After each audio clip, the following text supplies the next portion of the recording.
Focus news 24/7 खबर एक नज़र। त्रिदिवसीय प्रदर्शनी का किया गया उद्घाटन। देवरिया जिला पंचायत अध्यक्ष पंडित गिरीश चंद तिवारी ने विकास भवन प्रांगण में सूचना एवं जनसंपर्क विभाग द्वारा आयोजित त्रिदिवसीय प्रदर्शनी का उद्घाटन फीता काटने के साथ किए जाने के उपरांत जिलाधिकारी अखंड प्रताप सिंह के साथ प्रदर्शनी का अवलोकन भी किया गया।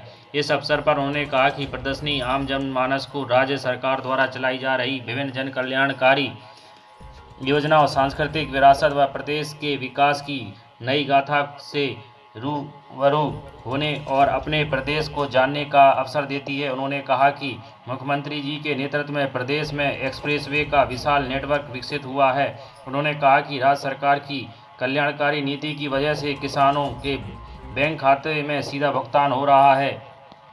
क्रय विक्रय पर बिचौलियों की भूमिका समाप्त हुई। 31,000 करोड़ रुपए की लागत से अयोध्या धाम की पुनर्स्थापना कराई गई। अंतर्राष्ट्रीय हवाई अड्डा बना। प्रभु की राम के भव्य मंदिर का निर्माण हुआ। अपराध और अपराधियों के प्रति जीरो टॉलरेंस की नीति अपनाई गई। डिजिटल लेन देन के मामले में उत्तर प्रदेश पहले स्थान पर है। जिलाधिकारी श्री अखंड प्रताप सिंह ने शासन द्वारा संचालित विभिन्न जन कल्याणकारक योजनाओं और महत्वाकांक्षी योजनाओं की प्रगति एवं उपलब्धियों का पूरा लेखा जोखा प्रदर्शनी के माध्यम से मिल रहा है। मुख्यमंत्री सामूहिक विवाह योजना के अंतर्गत 3,11,000 जोड़ों का विवाह, 2 करोड़ से अधिक परिवारों तक नल द्वारा शुद्ध पेयजल की आपूर्ति। उन्होंने जनपद वासियों में प्रदर्शनी देखने का अनुरोध किया। मुख्य विकास अधिकारी प्रत्युष पांडे ने बताया, राज्य सरकार युवाओं के लिए सपनों को साकार करने के लिए प्रयत्नशील है। मुख्यमंत्री अभ्युदय योजनाओं के अंतर्गत विभिन्न प्रतियोगी परीक्षाओं की निःशुल्क कोचिंग उपलब्ध कराई जा रही है। ऑपरेशन कायाकल्प के अंतर्गत विद्यालयों का विकास किया जा रहा है। इस अवसर पर जिला विकास अधिकारी रविशंकर राय, जिला सूचना अधिकारी शांतनु श्रीवास्तव, मुख्य पशु चिकित्सा अधिकारी डॉक्टर अरविंद कुमार वैश्य, DPRO सर्वेश पांडे, DC मनरेगा आलोक पांडे, युवा कल्याण अधिकारी नीतीश राय, DPO कृष्णकांत राय, भाजपा मीडिया प्रभारी प्रभाकर तिवारी, सूचना विभाग से ओमकार पांडे, प्रिंस मिश्रा, सोनू कुमार सहित विभिन्न व अन्य अधिकारी कर्मचारी प्रबुद्ध जन आदि उपस्थित रहे। फोकस न्यूज़ 24/7 से अख्तर अली की रिपोर्ट देवरिया।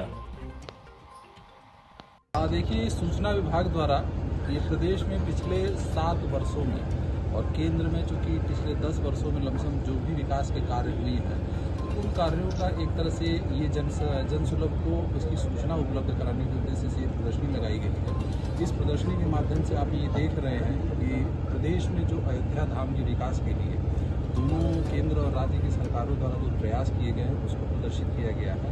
और साथ ही साथ चूँकि माननीय प्रधानमंत्री के नेतृत्व की केंद्र सरकार और माननीय मुख्यमंत्री जी के नेतृत्व की राज्य सरकार, दोनों सरकार जो है रोजगार परक जो है कार्यों के प्रति तत्पर है।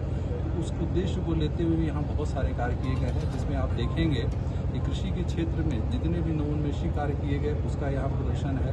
फिर इसी तरीके से उद्योग धंधों में अगर आप देखेंगे प्रदेश में जैसे जो निवेश के लिए जैसे डिफेंस कॉरिडोर हो गया या अलग अलग जो औद्योगिक पार्क हो गए, फिल्म सिटी हो गई या इंटरनेशनल एयरपोर्ट हो गए, उन सबकी एक तरह से प्रदर्शनी लगाई गई है। जैसे अभी आप लोगों को पता है कि 22 जनवरी को अयोध्या धाम में प्रभु श्री राम जी का प्राण प्रतिष्ठा का उत्सव हुआ था। वर्ल्ड की जितनी बड़ी जो क्रेडिट रेटिंग फर्म्स होती हैं उन फर्म्स ने एक अनुमान ये लगाया था कि इसका जो एक अनुमान निकल के आ रहा है कि 1.5% से लेकर 2% तक यूपी ये देश की GDP में उसका जो है एक बहुत बड़ा योगदान निकल के सामने आएगा, क्योंकि उसके माध्यम से बहुत सारी जो जनता अयोध्या में दर्शन करने जाएगी तो वहाँ की हॉस्पिटलिटी इंडस्ट्री हो गया और वहाँ जो डिमांड सेक्टर है उसको बढ़ाएगा। वो डिमांड का जो ग्रोथ होगी वो डिफरेंट एक्टिविटी को बढ़ा देगी, जो कि उत्तर प्रदेश और देश की अर्थव्यवस्था में बहुत पॉजिटिव इफेक्ट